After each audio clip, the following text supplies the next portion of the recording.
একসময় অভিনয়ের আঙিনায় নিয়মিত পদচারণ ছিল বলিউড অভিনেত্রী আনুশকা শর্মার। প্রায় প্রতি বছরই তার অভিনীত সিনেমা মুক্তি পেত। তবে বিয়ের পর থেকে নিজেকে পরিবর্তন করতে শুরু করেন তিনি। ক্রিকেটার বিরাট কোহলির সাথে প্রেম এবং বিয়ের পর থেকে অভিনয়ে ফোকাস হারিয়েছেন আনুশকা, এমনটাই ধারণা সবার। তবে মা হওয়ার পর থেকে একেবারে আড়ালে চলে গেছেন এই বলিউড অভিনেত্রী। জানা গেছে বলিউডে তো নেই, ভারতেও থাকছে না এখন আনুশকা।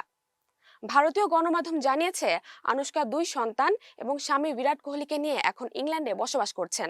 কারণ হিসেবে আনুশকা উল্লেখ করেছেন, পাপ্পারাজিদের যন্ত্রণা এড়িয়ে কিছুটা শান্তিপূর্ণ জীবন উপভোগের জন্যই ইংল্যান্ডের কিছুদিন থাকার সিদ্ধান্ত নিয়েছেন তিনি। তবে কবে নাগাদ অভিনয় ফিরবেন কিংবা অভিনয় জীবনের পরবর্তী পরিকল্পনা কি তার, সেসব বিষয় নিয়ে কোনো কিছুই জানাচ্ছেন না আনুশকা। অনেকের ধারণা আনুশকা সংসারের কারণে হয়তো অভিনয় আর নাও ফিরতে পারেন।